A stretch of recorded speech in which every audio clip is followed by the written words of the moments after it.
yacu twishimira ikwiye amashimwe. Shingiro ry'Imana ndabaramukije mu izina rya Yesu. Haleluya. Mwe murazingurura bamaze gufata amabibiriya yabo mu gitabo cyo gusubira mu byagezwe igice cya 32 turasoma umurongo wa 15 duce dusoma n'umurongo wa 18 cyo dusubira inyuma dusome ku murongo wa 4 twongera dutaruke dusome ku murongo wa 31. Haravuga ngo ariko Yeshuruni amaze kubyibuha atera Kagere, yarabyibushe arasenyuka acika igiseme, maze acareka Imana yamuremye akengera cya gitandara cy'agakiza kiwe. Murongo wa 18 cya gitandara mwavutse ko nimukicibuka mwibagiye Imana yababyaye. Umurongo wa 4 ico gitandara igikorwa ciwe n'agahore kandi inzira ziwe zose ziragororotse. Ni Imana yo kwizigirwa itarimwo kugabitanya, iraroranya kandi ni nyakuri. Nukuri uko nukuri. 31 kuko igitandara cya babandi kidahwanye n'icacu, mbere n'abansi bacu bwabo barabizi. Muruhukire mu mwami. Tugomba tuganire ku ijambo rivuga ngo wirinde kwibagira uruhara rw'Imana mu buzima bwawe. Wirinde kwibagira uruhara rw'Imana ni watera imbere. Uze wirinde kwibagira uruhara rw'Imana ni yakudoze. Uze wirinde kwibagira uruhara rw'Imana mu buzima bwawe, aho ugeze uyu munsi, icyo urico uyu munsi, icyo yakugize uyu munsi. Uko uri kose umenye ngo hariho uruhara rw'Imana rukomeye mu byo urimwo mu kubaho kwawe kwa misi yose. Rero uze wirinde kuvyibagira. Haleluya. Turasomye amajambo y'Imana avuga kuri Yeshuruni. Yeshuruni usomye hepfo havuga ngo ni izina ry'itazirano ry'Abisirayeli. Yeshuruni ni mu Giheburayo bisigura ngo ubugororotsi, gutungana. Ababwiye rero asomye amajambo akavuga ngo ariko Yeshuruni yamwise iryo zina mu ntumbero yo kubakora ku itama. Yashaka kubakora ku itama ko bari bitwa bugororotsi, bari bitwa butungane, ariko baravyibuha baca bareka Imana yabo, baca bareka igitandara cyabo, baca bakora ibyaha, baca basenga ibigirwamana, baca barasubira inyuma. Yabisira izina ashaka kubakora ku itama. Ndibuka na Yesu ariko ararangiza urugendo rwiwe. Usomye mu gitabo cya Yohana igice cya 21 uhereye hajya ku murongo wa 15 ugashika ku murongo wa 17, niho Yesu yasubiye ariko arabaza Petero. Naratangaye ukuntu atamwise ngo Petero kandi ari we yari yamuhinduye izina. Yasubiye inyuma mwita izina rya kera, yari mwise mu ntumbero yo kugira ngo amubohore. Aca arasubira inyuma aramubwira ngo Simoni mwene Yona, mbega urankunda kurutaba? Nicyo kibazo yamubajije. Ashaka murazi ibyo yari yakoze, murazi ko yari yavuze ngo naho abandi bose bo kumva ko jewe sinshobora, naho abandi bo guta jewe sindimwo. Ariko yarapimye aragerageza aramukurikira, ariko byaranse, ntiyashitse. Yabonye batanguye kumumenya aca arahunga, ntiyabana nawe, ntiyagumana nawe. Rero Yesu biranka ko aduga mu ijuru atabanje kubohora Petero. Niho rero yasubiye inyuma mwita izina rya kera Irenga. Amwita Irenga, amukura ku kibuye amwita Irenga, ashaka kumudawisha ibyirenga bikugwe muri wasige byakuwe muri we, amusigara Petero. Haleluya. Haleluya. Aramubaza inshuro 3 zose amwita rya zina nyene, kuko yari yamwihakanye inshuro 3 zose. Arasubira ubugira kabiri, Simoni mwene Yohana, mbega urankunda kurutaba? Atego mwamurazi ko ndagukunda, atahuri intama zanje. Aramubaza n'ubugira gatatu, aramubaza kuti mbega Simoni, mbega uranogera? Aramwishura, urabizi mwami, niwe ubizi ko ndakunogera. aramubwira ati ahura intama zanje. Aba arahejeje rero kumubohora. Ivyirenga abasiza bimudahwishije kugira asigarane izina ryiwe ariryo kibuye, ariryo Petero. Haleluya. Urutare, igitandara, ariryo Petero. Haleluya. Rero na Yeshuruni yiswira izina yari karamukora ku itama. Ewe wari bugororotse, amaze kuvyibuha yanteye akagera. Uwari butungane yategezwa kuba mu butungane, amaze kuvyibuha yanteye akagera. Bwari uburyo bwo kumukora ku itama. Kuko aba bantu b'Isirayeli murabizi namwe yuko bari baratoranijwe. Imana iravuga ngo muzoba abantu banje nanje ndababera Imana, muzoba abana banje nanje ndababere so. Ariko hariho icyo yaguma Imana yaguma ivuga, muze mwitondere ibyagezwe, muze mugendere mu mabwirizwa nabageze, muze muvyitondere, muze muyitondere. Ariko bakayitondera uyu munsi, ejo bikanga.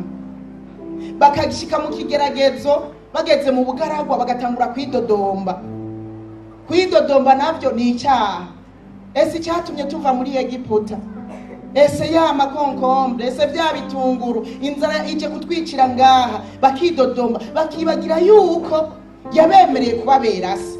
Kandi se w'abana agerageza kugira ngo bashobore gufungura, aho guhindukira ngo bamubwira ati papa ko tushonje, kandi wavuze ngo uri papa wacu. Abahindukira bidoga, baja kwidodomba. Babutungane baja kwidodomba, bakugororoka baja kwidodomba. Imana irababara, Imana irababara cyane.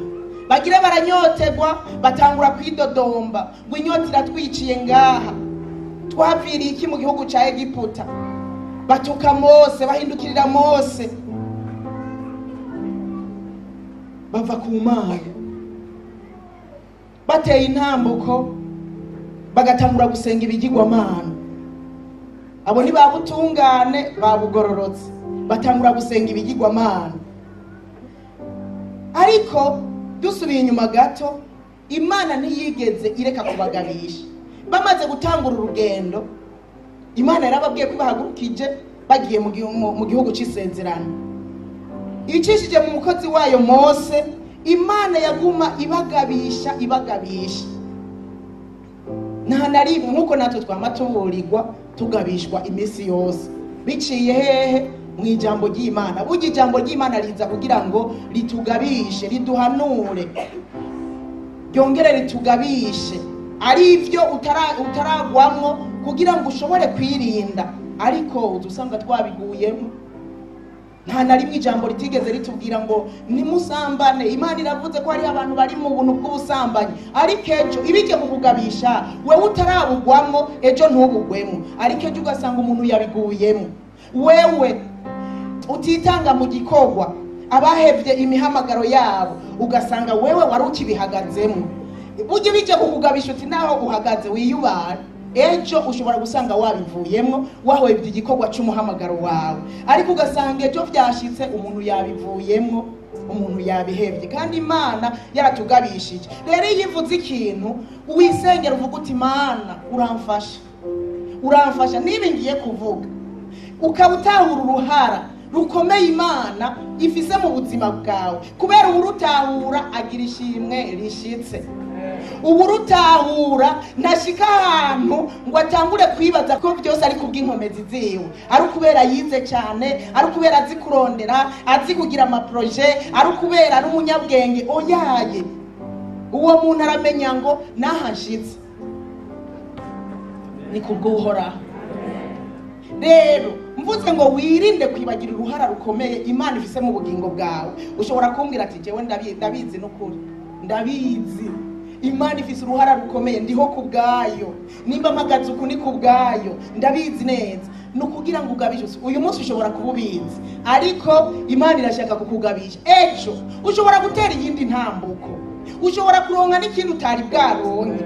Imana ishobora gukora ku kantu ukazusanga umuntu aragaye aribagiye wabikoze agatangura kwibaza nukuri naho wabuze kugira amaproje n'ubwenge wabukuye si Imana yabuguhaye. Nimba waragiye no kwishure ukamenya ho Faransa si kubera Imana, ni hari abaja kwishure bakananirwa. byose ni Imana yo mu ijuru. Ndagusabye wirinde kuzokwibagira uruhare Imana ifise. Icyo uri cyose ntumbwire ngo nta ruhare Imana ifise kubera udafise inzu wayishaka, kubera udafise imodoka wayishaka. Eka no kuba ugihumeka ni uruhara rukomeye Imana ifise mu bugingo bwawe. No kubona ugihumeka by'ukuri, no kubona utagenda gusa none ntiwambaye ntawe mbona ari gusa imbere yanjye. Twese turambaye. Ereka abasha no kuronka agahuzu wambara ni Imana. Haleluya, ni Imana. Jewe uyu munsi ndavuga ko ari Imana. None kera twambara gutya, jewe sinambara ukuda. Ejo bundi nariko ndaraba ibirato ndavuga no ndibutse nambara ikirato gihengama. Nukuri aha ku gitsinziri hagamba gukora hasi kubera iki ndacambara ari kimwe cyaftetagaye kandi nkagenda n'amaguru. Urumva uko ugenda n'amaguru niko ikirato gihera, kandi ufise kimwe mu mwanya mutoya kiba cyaftenaga ugasanga rero cyarahengamye igitsinziri kigahakwa gukora hasi. Ndavuga ntariko Mana warakoze kumpa karato. Nukubera Imana nibutse ikirato gusa numva ndagize ishimwe. Kumpa ikirato nahora nambara igihengamye, none ubu ndafise ibyo nkuranya na bimwe nkuranya ntibihera kubera naciye ndonka n'imodoka. Imana ni nziza bahashi. Haleluya. Kandi ikora byose neza. Nikora igice, nikora igipande, ikora byose neza. Niwamererwa neza uze wirinde, uri kuragabishwa. Dusomye muri iki gice 8 ahanyene mu gitabo cyo gusubira mu byagezwe, Mose ntiyahengeshanyije mu rugendo kuza bicarika abibutsa. Burya abantu turimwo kamere yo kwibagira. Kamere yo kwibagira iri mu bantu iraturimwo, ugasanga umuntu yibagiye. Nico gituma rero ibi yarabizi Mose yaragera igihe akabicarika akabibutsa akababwira ati nimwashika muri cya gihugu. Duhere ku murongo wa 11 mwumve ibintu byose yabibukije kuva ku murongo wa mbere ariko arabibutsa, ariko nshaka duhere kuri uyu murongo wa 11 ujanye n'aya majambo Imana yabwiye Yeshuruni. Haravuga ngo muze mwirinde mwoye kwibagira Uhoraho Imana yanyu, mukareka kwitondera ibyagezwe byiwe n'amateka yiwe ashinzwe n'amabwirizwa yiwe, ibyo mbagera uyu munsi. Nimwamara kurya mugahimba, mukubaka amazu meza mukayabamwo, amasho yanyu n'imikuku yanyu bikagwira, mukagwiza amafeza n'amazahabu, mbere ibyo mufise byose bikagwira, maze muze mwirinde imitima yanyu yoye kwishira hejuru, ngo mwibagire Uhoraho Imana yanyu yabakuye mu gihugu cya Egiputa mu nzu y'ubuja. Imana idufashe cyane kandi dushoboze. Agahimbo ni kabi karagahera. Agahimbo ni kabi karagahera. Umurongo wa 15 akabacisha muri bwa bugaragwa bunini yabuteye ubwoba, burimo inzoka z'ubumara, uturira na scorpio, igihugu kigataye kitagira amazi, ikabakurira amazi mu gitandara c'isare, ikabagaburira manu muri ubwo bugaragwa iyo basogokuruza banyu batigeze bamenya, kugira ngo abacishe kugufi abagerageze, maze amaherezo azabagirire neza. Haleluya, haleluya. Amaherezo y'Imana no kutugirira neza. Amaherezo y'Uhoraho no kutugirira neza. Kandi muze mwirinde mwoye kwiyumvira mu mitima yanyu muti ubutore bwacu n'inkomezi zacu nibyo byaturonkesheje ubutunzi, ariko muze mwibuke Uhoraho Imana yanyu, kuko ari wazobaha ubutore bwo kuronka ubutunzi, kugira ngo ashitse isezerano yasezeranye arahira abasogokuruza banyu nk'uko biri uyu munsi. Ariko nimwibagirira, umviriza n'ibyadushikira tukibagira Imana yacu, mugakurikira izindi mana, mukazisaba mukazisenga, uyu munsi ndababuriye yuko mutazobura guhona. Nk'uko Uhoraho agenda arandura amahanga imbere yanyu, niko namwe muzoranduka kuko muzoba mwanse kumvira ijwi ry'uhoraho Imana yanyu. Imana idufashe cyane. Aha bari bagabishijwe n'ukuri. Mose yababwiye ibintu byinshi, usomye naho imbere, uretse ibyo kujya no kunywa yarabasabye kwitondera ibyagezwe kugira ngo basenge Imana yonyene bayubahe, birinde gusenga ibigirwamana. Ariko ivyo ntibabikoze. Bashika ahantu bagatangura gusenga ibigirwamana. Bashitse mu gihugu, bari yarababwiye ngo nimwashika mu gihugu cy'isezerano hariho abahora bahaba basenga ibigirwamana byabo, muzobisangaho. Ariko muze mwirinde, nimusenge ibigirwamana byabo, nimuze mwifatanye nabo, nimuze mbere musabiranire n'abahungu babo n'abakobwa babo, nimuze musabiranire. Ariko siko babikoze. Ariko Imana yari yabagabishije. Aha naho Imana icishije muri Mose irabagabisha ngo nimwashika mu gihugu cy'isezerano mukamara kurya, mugahimba, mukubaka amazu meza, mukayabamo n'abana banyu, hanyuma mukaronka amasho, mukaronka imikuku bikagwira, mukaronka amafeza n'amazahabu, ngo mbere ibyo mufise byose bikagwira. Muze mwirinde mwoye kwibagira Imana. Muze mwirinde mwoye kwibagira ko mwabironse kubw'Imana. Ni Imana yuguruye imiryango, ni Imana yatumye byose bikunda. Haleluya. Ni Imana yatumye byose bikunda. Nukuri batari bagabishijwe ngo muze mureke kwibwira mu mitima yanyu ngo byari byo byose ngo n'ubutore bwatumye turonka ibi. Ni inkomezi zacu, ntitwakoze ibi, dukorana biriya, tugira uku n'inkomezi zacu. Yarabagabishije muze mureke kubyiyumvira mu mutima.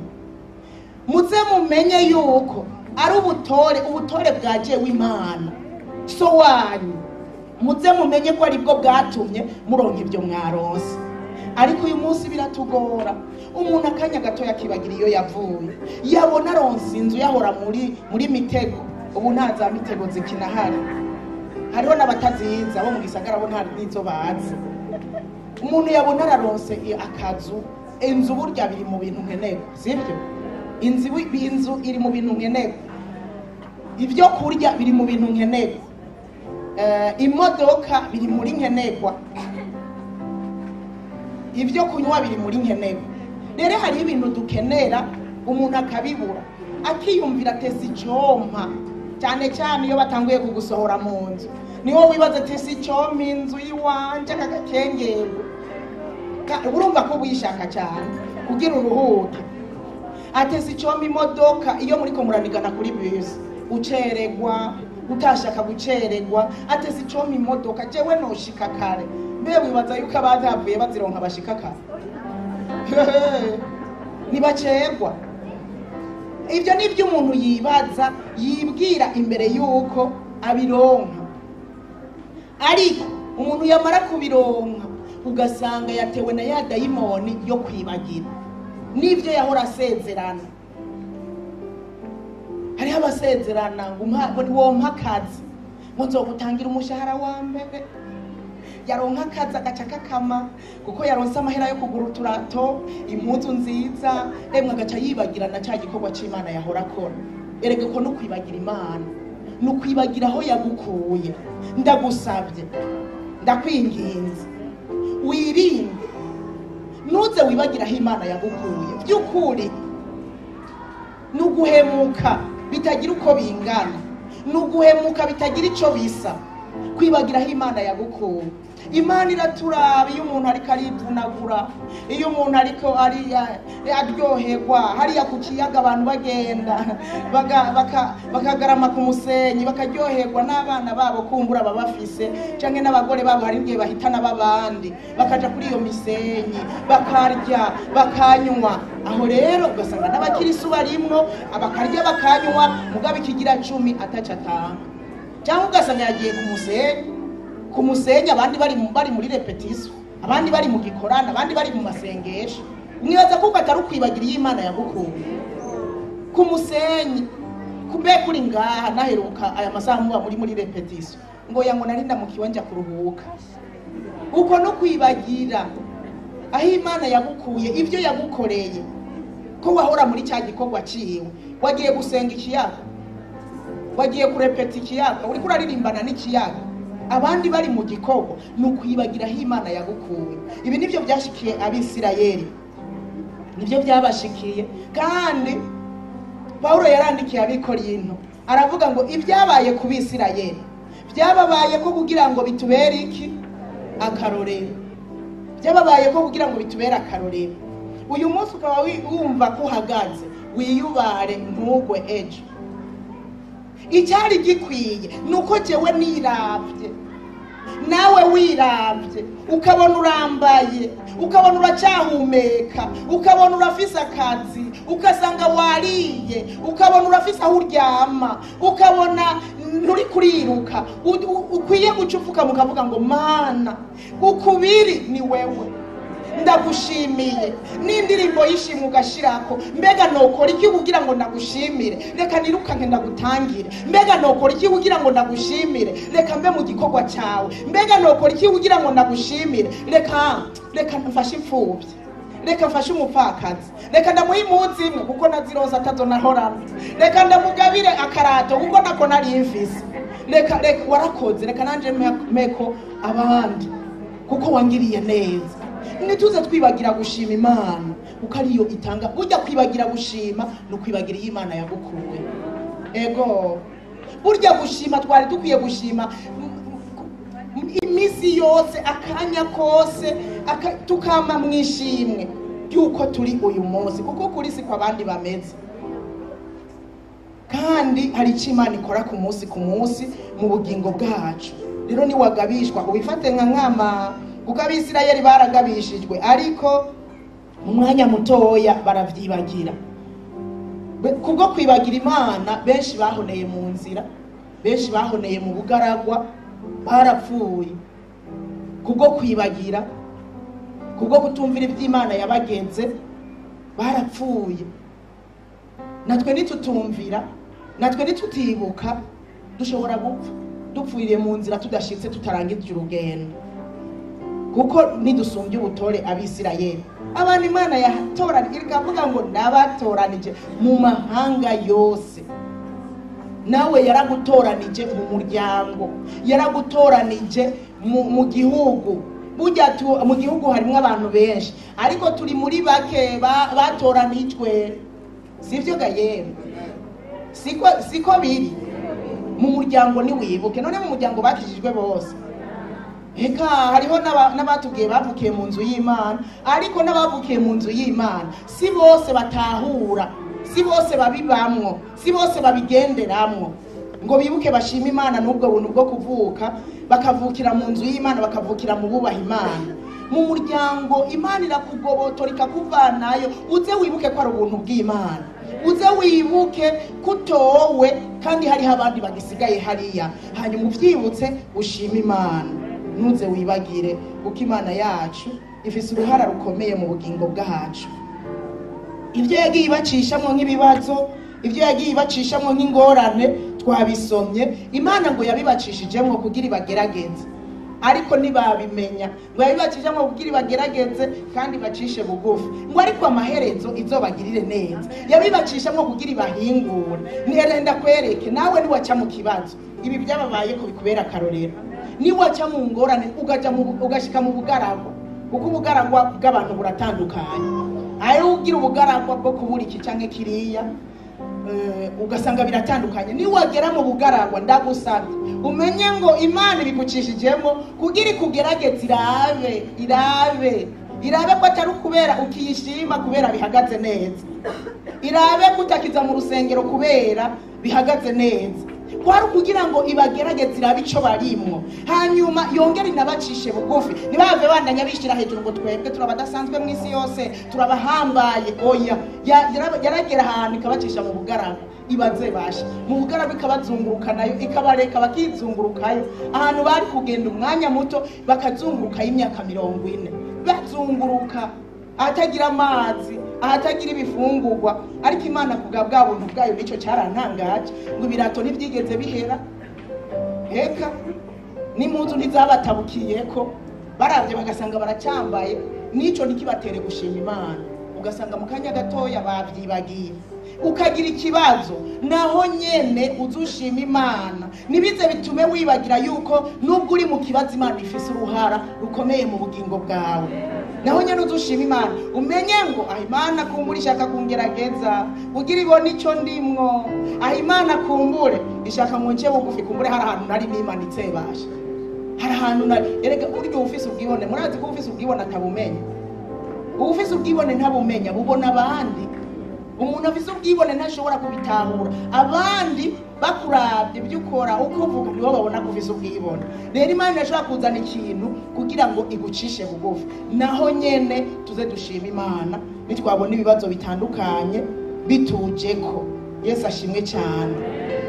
Imana irabagabisha, irababwira ngo muze mwibuke ko atari kubw'inkomezi zanyu, muze mwibuke ko atari kubw'ubutore bwanyu, muri mwaronse imikuku, mwaronse ibyo murya mukanywa, mwaronse ibyo mwambara, muze mwibuke ko atari kubw'ubutore bwanyu, hanyuma mushime.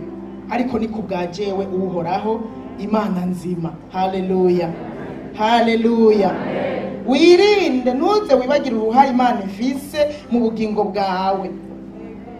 Uko Imana yabahezagiye, yarabagabishije atukunda abahezagiye, niko nshobora kubibaka mu mwanya muto. Uko ngenda ndandura amahanga imbere yanyu, namwebwe nimwibagira iyo nabakuye, niko nshobora kubarandura mu mwanya muto. Uko nanga umugisha niko nshobora no kuwukwaka. Aha kwari ukubagabisha yuko ibyo bafise mu kanya gatoya bishobora kubavako, ariko baravyibagira. None nimurabona umuntu agira ibintu mu kanya gatoya bigahera kubera yibagiye Imana yamukuye. Hajya navyo tumenya hari igihe aba yibagiye Imana yamukuye. Wewe nanje turiko turagabishwa kuri uyu munsi.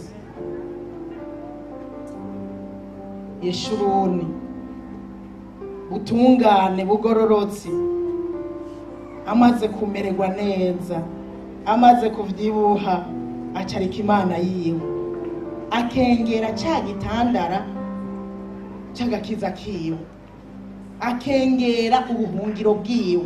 Bavuze igitandara ubona ubuhungiro. Dawidi niwe yabivuze muri Zaburi ya 18. Usomye muri Zaburi ya 18, Dawidi yaravuze kuri iki gitandara, aravuga ngo ndagukunda Uhoraho, we ni wowe nkomezi zanje. Uhoraho ni gitandara canje n'ubuhungiro bwanje, n'ubuhungiro bwanje n'umurokozi wanje. Ni Imana yanje, ni gitandara canje gikomeye, niwe nzohungirako. Basha,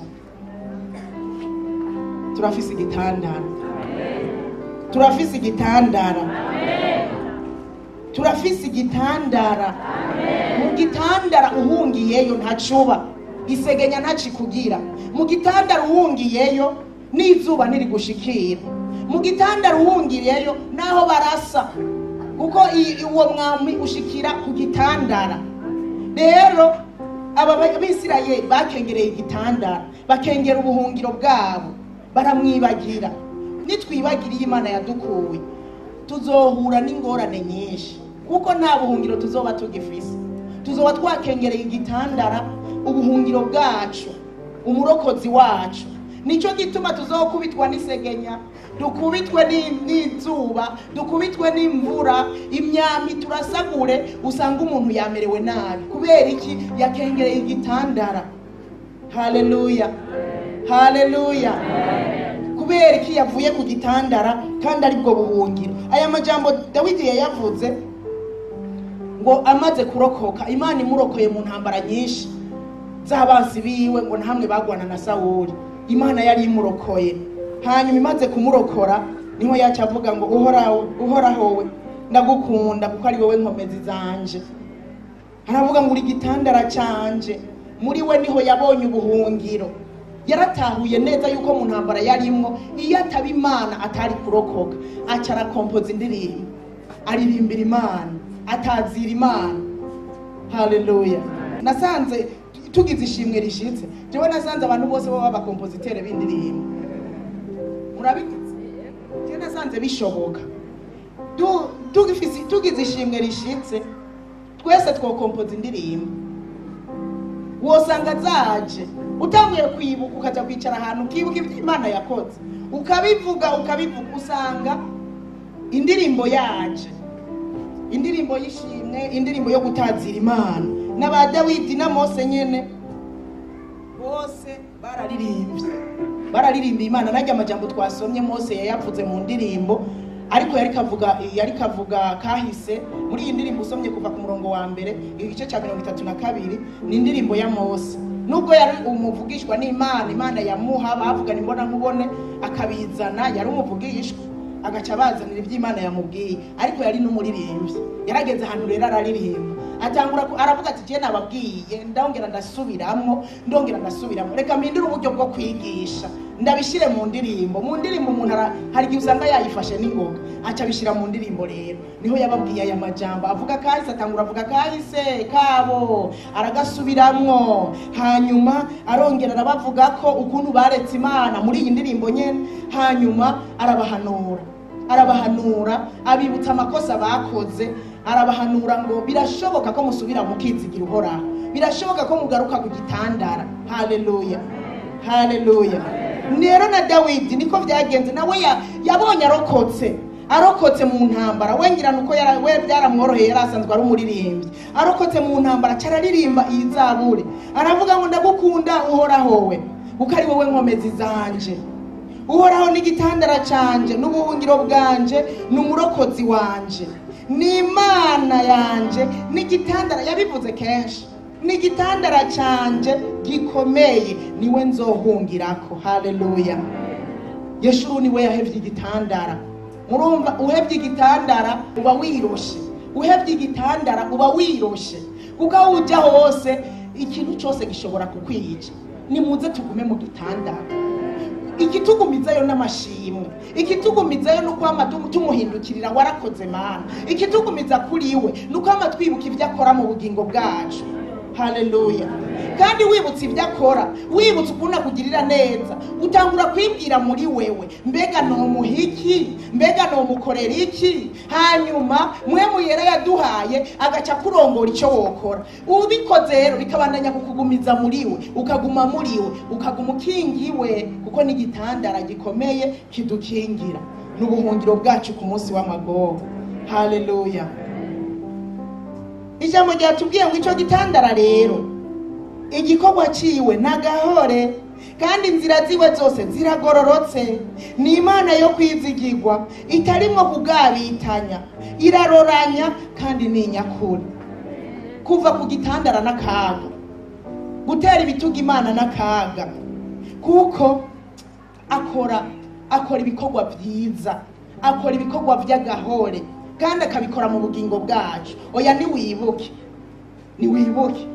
nta gikorwa cy'agahore yakoze muri wewe.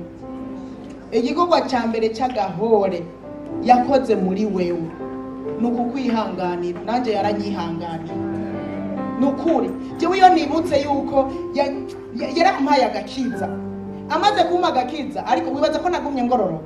Erega burya tuba twarapfuye. Yaba uko dukora akantu twaca yaca kubita tuba twarapfuye, ariko hari igikorwa cy'akahore yakoze muri jewe. Yagumye anyihanganira, nicyo gituma nkiriho, nawe nicyo gituma ukiriho. Icyo gitandara igikorwa ciwe n'agahore, aratuzigama ku murango no mwijoro. Yaratuzigamiye muri kino gihugu, urazi ko benshi bapfuye, ariko wewe nanje turacyariho tugihumeka. Inzira ziwe zose ziragororotse. Inzira ziwe ziragororotse. Yaravuze ngo nzobarongora mbereke inzira mukwiye gucamo. Kubera inzira ziwe zigororotse, umwemereye ugaca mu nzira kurangiye, uramererwa neza. Ukora usanga wahuye n'ubugombe bwiwe, kandi uhagaze mu bugombe bwiwe nuko uramererwa neza. Haleluya. Ariko unyuranije n'ubugombe bwiwe abura amahoro. Imana yacu niyo kwizigirwa ibihe byose, nirimwo kugabitanya na gukeya. Iragororotse kandi izokwama igororotse, ica n'imanza zigororotse. Haleluya. Iraroranya, ni nyakuri. Nico gitandara jewe nawe tutakwiye kwibagira igikorwa yakoze muri twebwe. Twirinde afise uruhara rukomeye mu bugingo bwacu, afise uruhara rukomeye mu kubaho kwacu, afise uruhara rukomeye mu curi uno munsi. Twame tumushima ibihe byose. Haleluya, haleluya. Arabibutsa ku murongo wa 29 aravuga ngo iyo baba abanyabwenge baba baribajije bakiyumvira ibyiherezo ryabo. Iyo baba abanyabwenge bari kwiyumvira, jewe nawe nimba turi abanyabwenge muri runo rugendo ntidusamare, ariko tubandanye kwiyumvira ku bijyanye n'iherezo ryacu. Umunyabwenge ni ukora ibintu agakora ariko agumana muri we mbega iherezo ni gute, kuko burya ibyo dukora byose ukore ushaka kurondera iherezo ryiza. Umunyabwenge rero akora byose arondera iherezo ryiza. Iyo baba abanyabwenge baba bariyumviriye ku iherezo ryabo, bakibaza ku bijyanye n'iherezo ryabo. Mu bisanzwe utanguye kwiyumvira iherezo ryawe uca utandukana n'ingeso mbi, uca utandukana n'icyo kubuza kurangiza neza. Umurongo wa 30, umwe yoshoboye ate gukinagiza igihumbi, na babiri kwirukana ibihumbi 10. Ibi ni byari byarashikiye Abisirayeli. Hari ibihe Imana yabahaye kunesha mu buryo butangaje, ibaha intsinzi mu buryo butangaje. Umwe agakinagiza abantu 1000, babiri bakirukana abantu 10,000. Iyo cya gitandara cyabo atabagabura, iyo uhoraho atabagabura, urazi kwibagira Imana yaguhaye intsinzi ikaguha kuba w'igitangaza. Hamwe usanga iguhaye inkomezi zikubashisha kwirukana abantu 10,000 uri umuntu umwe, abantu 1000, babiri ngo bafatanye bakirukana 10,000. Ibyo byose Abisirayeli baravyibagira kuko ari intambara nyinshi bari baciyemwo. Imana ibahakunesha. Urazi kugenda musugerejwe muhanganye, hanyuma mu kanya gatoya Imana ikagenda mu nsago z'abansi banyu ikabanigagura basinziriye bose bakabimirambo ikango, hanyuma mwebwe mugaca musubira inyuma mutigeze mugwana. Ibyo Abisirayeli mu kanya gatoya bakavyibagira. Honyene kwibagira ibitangaza ya Imana yabakoreye mu kubakura muri Egiputa, kubona abantu bashikwa ko n'ibyago, abanyegiputa bagashikwa ko n'ibyago, ariko bobo bakingiwe. Inzige zikamara imirima y'abandi, ariko imirima yabo bagasanga nta nzige zabayemo. Urubura rugakubita abantu ariko bo ntirubashikira, ibikere bikaja mu mazu y'abantu ariko bo ntibashikira. Kaminuza abana b'imfura abandi bose ibiriyo mu mazu yose uretse amazu y'Abisirayeli, bo banezerewe baguwe neza. Ariko ibyo byose mu kanya gatoya bakavyibagira, ukamengo n'inkomezi zabo zatumye uhoraho atabibashitsako, ukamengo n'ubutore bari bagororotse gose, ukamengo nico cyatumye atabibashitsako.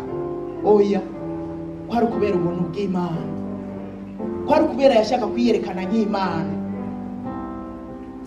kwari kubera yashaka ngo kwerekana inkomezi zayo izerekanire kuri Farawo mu mwanya mutoya. Haleluya, haleluya. Hari ibintu Imana idukorera kugira yirekane ububasha bwayo, atari kubera jewe nawe turi ntore. Burya kugira Imana idutabare mu gihugu cy'u Burundi nuko jewe nawe burya no kubera abarundi bagororotse, nukubera basi twebwe turi mu nzu y'Imana, bo hanze tubareke. Nukubera abantu bakijijwe babandi ba bugororotsi na babutungane, burya ni twebwe tugereranywa n'Abisirayeli. Nukubera twagororotse twatabawe utapfuye mu 2015 canke ya myaka yindi. Oya nukubera twari dufise abasoda bahabona, n'abapolisi bahabona. Nibaza ko ari ukubera ico. Nukubera dufise abanyapolitike b'abanyabwenge gose by'igitangaza. Oya, nukugira ngo jewe nawe dutahure ko Imana yacu ari inyabushobozi, ishobora gutabara abantu kubw'ubuntu bwayo, atari kubw'inkomezi zabo canke kuko bagororotse. ibi tubitahura, ibi nitwibagire ngo tureke gushima Imana ngo dusange twayivuye ko mu kwibaza ngo turabanyankomezi haba namba, mu kwibaza ngo turagororotse. Imana ikakugirira neza ntuze wibaza ngo kubera ugororotse, oya n'ubuntu. Ubwo hari igihe usanga byaguciyemwo mu byiyumviro, hari igihe usanga byaguciyemwo mu byo uvuga, ariko n'ubuntu bwayo butangaje. Haravuga ngo 31 kuko igitandara cya babandi kidahwanye n'icyacu, mbere n'abansi bacu ubwabo barabizi. Haleluya. Igituma tutakwiye kumuvako ni igitandara gikomeye. Iyo ataba igitandara nituba tukiriho. Ntugahera icyo gitandara, ntugatera ibitugu icyo gitandara. Nukuri uko bizogenda kose ni warya ukumva urahazi, nuze wikubite mu gikiriza. Hari umugabo yambabaje dusoma muri Luka 12, umutunzi w'igipfu. Umutunzi w'igipfu. Uwo mutunzi rero n'umugani Yesu yabaciriye, ariko umugani ungana iki akariho. Yabaciriye umugani kuri uyu mugabo w'umutunzi w'igipfu. Ni mu gihe abahungu babiri baje, umwe ngo aramubwira ati erega bwira umuvukanyi wanje tugabure umwandu. Haramubaza ati ninde yababwiye ko ndi umucamanza wanyu. Acha bacira uyu mugani w'uyu mutunzi w'igipfu. Uyu mutunzi w'igipfu ngo yari afise imirima imera. Mbega ninde muntu muri twebwe yotuma imirima yiwe imera? Ndabasabye mumbwiye, ninde umuntu muri twebwe yotuma imirima yiwe imera gusumba iy'abandi? Atari gitandara, utambaje gitandara. Nico gituma twebwe tugiye guteragira dusenga tutimandura dutabara. Ibi mirima, ibi bintu duteragiye uzubimeze ubikuze twimbure. Uyu mugabo w'umutunzi yari afise imirima imera, hanyuma arateragira arimbura. Amaze kwimbura yimbura byinshi, arabiraba ngo ariyumvira ngo mbega bashano bigenza gute. Mu bwenge buca buramubwira ati sambura ibyo bigega byawe bito bito wubaka ibigega binini, ugira ubibike bize bigumeho imyaka myinshi, ngo bihitikirane imyaka myinshi. Hanyuma ngo acari kubita mu gikiriza, abonye abyimburiye mu bigega arashira ngo acari kubita mu gikiriza. Arazunguruka ati mutima wanje unezerwe, urye unywe uruhuke, kuko ufise ibintu bizohitikirana imyaka myinshi. Imana iri mwijuru iramwitegereza iramwumviriza, kiramubwira ati wagipfuwe, ubugingo bwawe iri joro nyene urabwakwa, none ibyo waziganije bizoba ivyana. Bamukurangiza baravuga ati umuhirwe n'umutunzi mu by'Imana, so urundarundanya ariko n'umutunzi mu by'Imana. Haleluya. Uyu mugabo kwibagira Imana, yaribagiye yuko Imana ariyo yatumye imirima yiwe imera, yibagira yuko Imana ariyo yagwishije imvura, yibagira yuko hamwe yararyamye yazasanga byakuze, azasanga byamye, abona arimbuye, abona ibibaye byinshi. Aribagira yuko ataruhara yashizemo, uruhara yashizemo n'akantu gato wo kugenda agashira imbuto mu murima no kurima agakura ibyatsi. N'uruhara ruto cyane tugereranije n'iki Imana ikora, n'uruhara rw'Imana iyo tugiye guteragira. Imana niyo ifise uruhara runini ya cyane. Ibyo ni wabyibuka ukagenda ukarima uzokwimbura nta kabuza. Aravyibagira, abonye umwimba aravyibagira yikubita mu gikiriza. Mutima wanje nezerwa, icyunywe uruhuke, kuko ufise ibigukwiye bizomara imyaka myinshi cyane. Aribagira iyo myaka myinshi mbega azoba ariho cyane. Ijwi riraza iri joro nyene ubugingo bwawe urabwakwa, none ibyo wahitikiranije bizoba ibyande. Twame dushima Imana abashe, twame dushima gitandara, twame dushima gitare, twame tumushima kuko niwe akora igikorwa cy'agahore, akora igikorwa cy'agahore mu bugingo bwacu, mu byacu tutanabizi, tutanazi uko ari karabigenza, agakora ibikorwa muri twebwe, mu byacu, mu bana. Burya abana iyo tubabyaye musanga yakuze, ni urarura mu kwegura, urarura mu kwegura kugira kure ibaze, ukazibona ejo yakuze, ukazibona ejo yakuze. Harya uruhara rwo kumuha akabere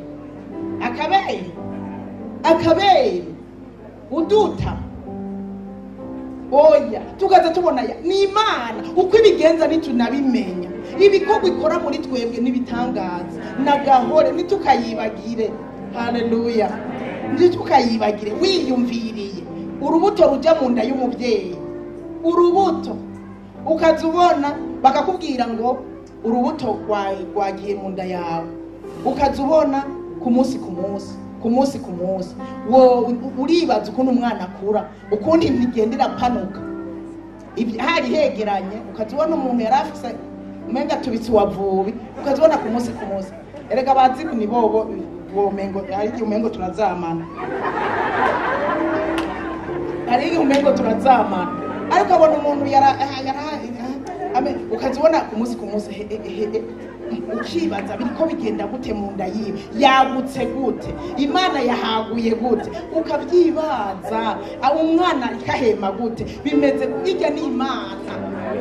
Urazi gutera ibitugu Imana vrema, ukamengo twarabimenyereye, ukamengo umukenyezi kugira urubuto mu nda umwana agakurirayo akavuga, ukamengo nibisanzwe, ukamengo nibisanzwe. Nitwiyumvire ku gikorwa Imana ikora ku munsi eka n'ukuri ntibisanzwe, twame tuyishima ibihe byose. Nuze wigera uyitera ibitugu n'umunsi umwe, ndagusabye wame wirinduka, wame wirinda. Haleluya. N'igitandara gikomeye akora ibikomeye. Haleluya. Nimuze turirimbe Zaburi ya 95 iravuga ngo abaririmbyi nimuze turirimbire Uhoraho, tuvugirize impundu igitandara cy'agakiza kacu, tuje mu nyonga ziwe tumushima, tumuvugirize impundu n'indirimbo. Haleluya. Haleluya. Basi nimba byama bitugora nimuhaguruke tubikora ubunyene, nimuhaguruke turirimbire Uhoraho igitandara cy'agakiza kacu, tumushime, tumutazire, tumushire hejuru. Haleluya. Yakiriza izuba babi n'abeza, agaha imvura babi n'abeza, akatubera ubuhungiro mu gihe cy'amagorwa. Tumuririmbire, tumutazire, tumushimire. Nagomba wongere ishimwe riremeke muri wewe. Sinzi ugezehe, amafaranga arakura abantu ku Mana, babona amafaranga aragwiriye bakibagira uwayabahaye, babona ubutunzi buragwiriye bakibagira iyo bwavuye, babona icubahiro kiragwiriye abantu bakibagira iyo bapfuye. Haleluya. Haleluya. Tuzi ibiganza byawe tumuhe icubahiro, duhe icubahiro gitandara, duhe icubahiro Uhoraho akora byose neza mu bugingo bwacu. Tugomba tumushimire, tumutazire kubw'ibikorwa akora mu bugingo bwacu ku munsi. Icuri nanjye n'icondi ni kubw'Uhoraho. Wamuvyibuka umutima wawe, uze wamuvyibuka, umushimire, uje ahantu wicare, kujya uje ahantu ugiye gusaba. Turakunda kujya imbere y'Imana tugiye gusaba, tuze tuje ahantu tugiye kumushimira, ukinyegeza ukaja mu bwigobeko, ukabwira gitanda uti ndaje nzanwe no kugushimira. Bya bindi urazi tubidonze ko tutobiheze, wohera mu gatondo ukadonda ibyo yagukoreye ibyo, ariko iyo dusaba turasaba tugasaba twongera tugasaba ntibihe, ariko ukamenga ibyo umuntu ashimwa ibyo ashima birakesha. Tugira ishimwe rishitse muri twebwe. Haleluya. Tugira ishimwe rishitse muri twebwe, turirimbe duca dusenga kugira ngo Imana yongereremo ishimwe mu mitima y'abarundi. Si twebwe gusa turaha, turasengera n'abarundi benshi Imana yatabaye, Imana yakuye kure, kumbure ukanasezerana ngo bazoyikorera ariko batayikoreye. Imana yaradutabaye muri byinshi, ariko abashima Imana si benshi uyu munsi. Haleluya. Yesu tuguha icubahiro, kubishingira intahe ng'abatakuzi bose bamenye ko atayindi Mana iriho. Yesu tuguha icubahiro, Yesu tuguha icubahiro.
yivuge yivuge ku ruhande rwiwe ngo ntaba ari jewe uri kurasenga uri kurafata ingingo yumvise umunsi icyo yakugize n'ibyo yaguhawe bigiye guhesha Imana icyubahiro ntaba ari jewe ntaba ari jewe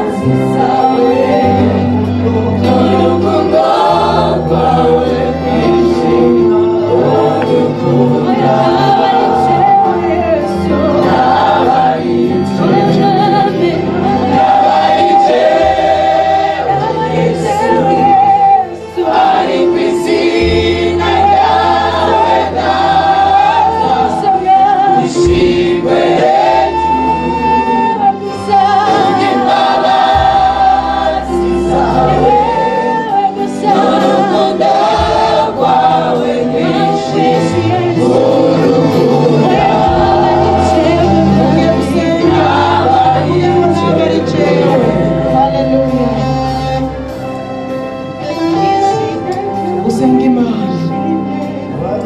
umubwira uti ntaba ari jewe icyo wagize n'ubuntu bwawe ibyo mvize n'ubuntu bwawe ibyo namakoreshwa n'ubuntu bwawe n'ibisengesho ryawe isengesho ryawe kuri uyu murango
ubwira Imana uti ntaba ari jewe mwami sinze nigera nishima sinze nigera nishira hejuru uti sinze nigera nibagira kugushima n'umunsi n'umwe kuko wishimye aba yibagiye gushima Imana ubwiza ubwibona aba yibagiye gushima Imana uduze inganda cyawe cy'iburyo wongera ufatire ingingo nshasha uhamagare n'ishimwe rishitse nibe muri wewe twamane ishimwe rishitse kubw'ibitangaza Imana idukorera kubw'icyo turi kubona tugihumeka abaririmbyi ushima Imana ko baronse ijwi ushobora kuririmba abavuga butumwa ushobora kuronga ijambo ubwira abantu abasenzi umuntu wese icyo Imana yamuhamagariye gukora ushima Imana abafise akazi mushima Imana abafise abana abafise abagabo abafise abagore mushima Imana bagihumeka mushima Imana abashoboye kwiga amashure mushima Imana kuko si bose bashoboye kwiga amashure haleluya Mana naba ari jewe naba ari jewe naba ari jewe naba ari twebwe mwami naba ari twebwe ariko izina ryawe rishimwe hejuru n'izina rya Yesu data naba ari jewe mwami nacyo dutangize nacyo mfise utampaye ibyo mfise byose bikomoka kuri wewe Mana yo mwijuru no kuba ndiwe ni kubw'ubuntu bwawe no kuba duhagaze muri kino gihugu ni kubw'ubuntu bwawe nimba narashoboye kwiga ni kubw'ubuntu bwawe Mana warakoze ndagushimiye Mana uze wamuma kugushima uze wamuma gushima izina ryawe muri byose uze wamuma kugutanga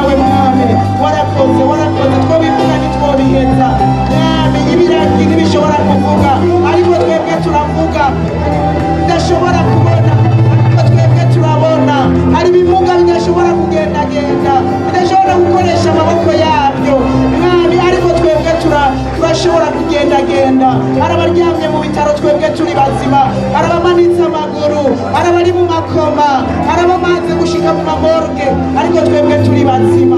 Mana urabereye gushimwa, urabereye gutazirwa. Mana ndasengeye umuntu wese mu izina rya Yesu, ndasenga kuko wari yabuze ishimwe wongere kumurema mw'ishimwe rishitse mu izina rya Yesu. Mwami utamafata akanya ngo aje imbere yawe yicarikwe no kugushima, yicarikwe no kukuririmbira ibitangaza wakoze, wongere umuhagurutse umureme mw'ishimwe arondere n'ako karyo mu izina rya Yesu. N'ukwama gushima, ibyo mugushima biruzuye, ibyo mugushima ni byinshi cyane. Tureme mw'ishimwe, turondera umwanya wo kugushima, turondera umwanya wo kukuririmbira ishimwe mu izina rya Yesu. Ndasengeye umuntu wese rero ari impande yumvise ibi n'uzobyumva mwami uburyo ubucange buriya uramugendera. Turabashima Imana, turabashima Imana, turabatahura uruhara rukomeye ugize mu bugingo bwacu, hanyuma twame tugushima ibihe byose. Abari barabuze ishimwe mwami kubw'ikibazo kanaka, kuko hari ibyo babuze mwami mwiza, ndakwinginze kubareme mw'ishimwe, kuko iyo umuntu ashimye arongerwa agahabwa n'ibyo atari bwaronke. Uwari afite ikibazo avuga ngo Mana ndarushe, ndamusengeye ngo atahashime, ndazi neza muri ayo mashimwe azoca yishurwa. Uwari arwaye agira ishimwe mwami, ndazi ko akira mu izina rya Yesu. Mwami mwiza turagushimiye, turagushimiye, turagukomeye amashyi menshi mu izina rya Yesu. Ugiye kuturema kw'ishimwe rishize, ishimwe turonka niriva kuri wewe, ishimwe ridudubiza mu mitima yacu niriva kuri wewe. Nihurirema muri twebwe, nihurirema muri twebwe. Urakoze rero, turagushimiye ko tugiye kuba abashima Imana, naho tuzobura n'ibibazo uraturinda kwibagira ibikomeye wakoze. Izina ryawe rihabwa icubahiro mu izina rya Yesu Kristo, umwami n'umucunguzi wacu.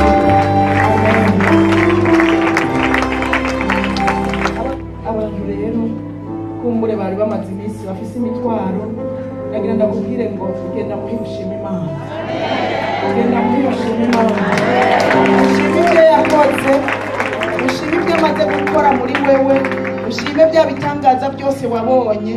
Ndagira ndakubwire yuko uzosanga wishuwe, uzosanga wishuwe n'ico naco. Ego ubanze umushimire bijya yakoze, ubwo by'ukuri hari igihe ikibazo kiza kikamira amashimwe yose, kikakwibagiza yuko warwaye ugakira, kikakwibagiza yuko waronse akazi abandi batagafise, ugasanga uri kurarirana umugisha. Rero reka tugende dushima Imana, na bya bindi nacivyishura mu izina rya Yesu. Dushima ibyo yakoze mu gihugu, n'ibindi izobikora mu izina rya Yesu. Haleluya. Reka tuve hasi.